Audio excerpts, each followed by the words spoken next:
Heyo guys, what's going on? It's Sherrick here, and I've got a brand new treat for you today. It is the WWE Extreme Rules pay-per-view predictions video for April 26th, 2015. That's the date of the show, and I'm just going to run down the card, give you my thoughts on it. You guys can leave your thoughts, whether you think I'm right or wrong, in the comments below. And I'll start with the kickoff show, which is the tag team championship match between Kid and Cesaro and the New Day. This match feels weird to me. It's kind of a heel versus heel thing because they've turned the New Day kind of sort of heel. The New Day, I like the idea of the New Day, what they had originally. I wish they'd stuck with that, to be honest. This new Day where they kind of are just ridiculous, like happy, cheery black guys is not hitting well with the fans, and they really need to kind of retool them. It's just not working out, and they really need to do something new with that. I think Kid and Cesaro are going to retain. I really enjoy them as a tag team. WWE really needs to find something better to do with their tag team division. They had the Ascension, which was really hot coming out of NXT, and they could have kind of let that go through the main roster, but they kind of used them for a Legends angle that just didn't really pan out. That made us all kind of scratch our heads and go, okay, what was the point of that? So yeah, Kid and Cesaro retain in the opener. The New Day, I like the members. I'm glad that they're giving them something. I just wish they would give them something different / better. I can go into that in a different video if pressed, or if you guys want to see that, let me know, and I will definitely go into that. The next match on the card that I've got here is the Chicago Street Fight between Dean Ambrose and Luke Harper, and this has the ability to be the match that it defines the Extreme Rules pay-per-view, because they call it Extreme Rules, but there aren't too many matches that are going to be like all that extreme, in my opinion. But they could prove me wrong. I mean, they are trying to follow up after WrestleMania, which was amazing. So maybe they do prove me wrong in this. These guys have the ability to kind of go back to what was the hardcore division of WWE back when that was still a thing, with the hardcore championship and the 24/7 rule. I fully expected to see them go backstage, to pull out trash cans, stop signs, kendo sticks, any kind of thing that they can get their hands on. They both can be very, very brutal, as experienced between Luke Harper in the ladder match that he had with Dolph Ziggler for the Intercontinental title a couple of months back. I think it was Survivor Series. And no, it wasn't Survivor Series, because that was a different thing. And also the Dean Ambrose taking that huge ladder match bump at WrestleMania from Luke Harper.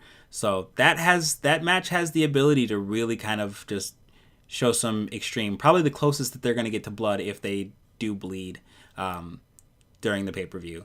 So that's probably going to be the match for it. Match after that, I believe I have the Kiss My Arse match between Dolph Ziggler and Sheamus. I think Sheamus is going to win because he just came back and he's come fresh on his heel turn. I like the new look. I like heel Sheamus always. But Dolph doesn't really get too hurt by losing this match. I just don't understand the whole gimmick. The gimmick seems silly to me. Just have the two guys wrestle because Sheamus came in and kicked his head off, essentially. So just have them wrestle for that. There doesn't need to be some sort of I won, now you kiss my butt kind of thing. Sheamus wins. Next match on there is the last man standing match between Roman Reigns and the Big Show. This match is likely going to be Roman's consolation prize for taking the loss at WrestleMania. He can definitely look strong beating the Big Show in a last man standing match, and that's kind of what he needs. I know that there are a lot of people out there that don't think that he really needs to be at the top of the card, but he's got the good look, he's got the athleticism, whether you agree or not. You can leave that in the comments below.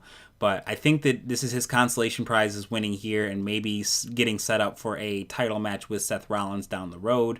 Because he looked good at WrestleMania. He told the great story with Brock, and whether you like him or you love him or you hate him, he told a great story, and it helped that match be easily match of the night.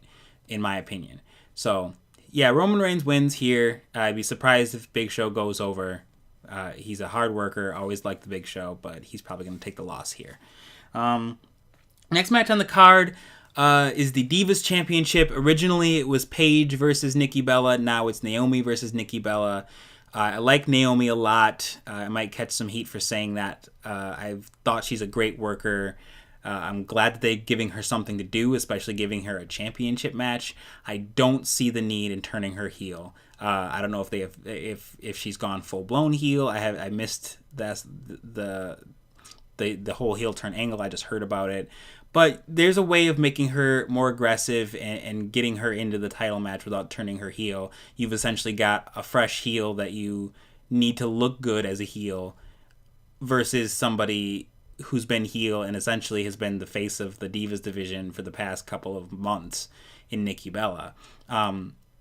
You could have done the same angle with Naomi being a face, and it probably would have worked out just fine that way. Nikki Bella probably wins. Would I love to see Naomi take the win and the championship? Yes. Nikki Bella probably wins. Some fans will probably choose that as their bathroom break, which I think is, lame, but what are you going to do? So yeah, we'll move on. Next match after that is the Intercontinental Championship match between Daniel Bryan and Bad News Barrett. There's a lot of speculation going on the internet about whether Daniel Bryan is injured or not.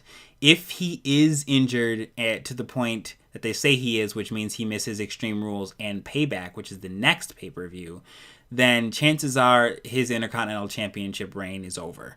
And whether they have a short match where BNB wins by nefarious means, as WWE likes to call it, or he just ends up doing what he did last year and relinquishing the championship, that remains to be seen.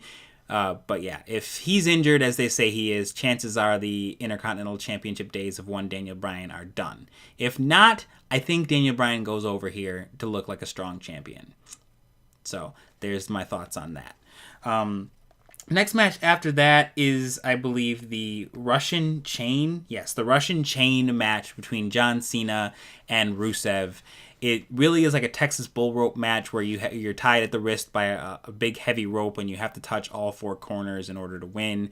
My favorite version of that match was the one between JBL and Eddie Guerrero, where JBL won the title from Eddie Guerrero, or he retained. I can't remember which. It's a long, long time ago. So essentially, it's the same as that match, but it's a chain instead of a rope. And I really want Rusev to go over and win back the U.S. title. I think that would be a good idea, but it's John Cena. He's their poster boy. He's probably not going to take too much of a beating in this, in terms of like with the chain and that kind of stuff.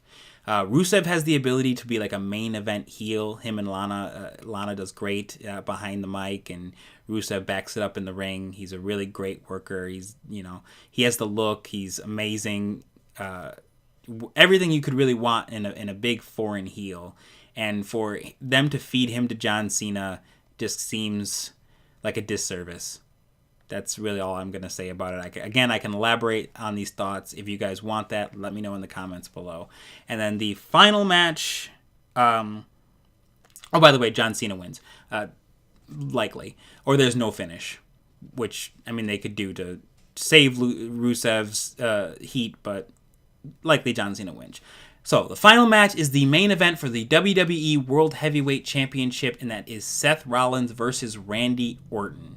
The RKO is banned, and Kane is the gate guardian. It's a steel cage match. I think it's weird. Kane being the gate guardian for this, especially after the back and forth that's been kind of going on, lends me to believe that Kane is going to have some thing to do with the outcome, whether he stays heel or it's a face turn by him. I'm not sure.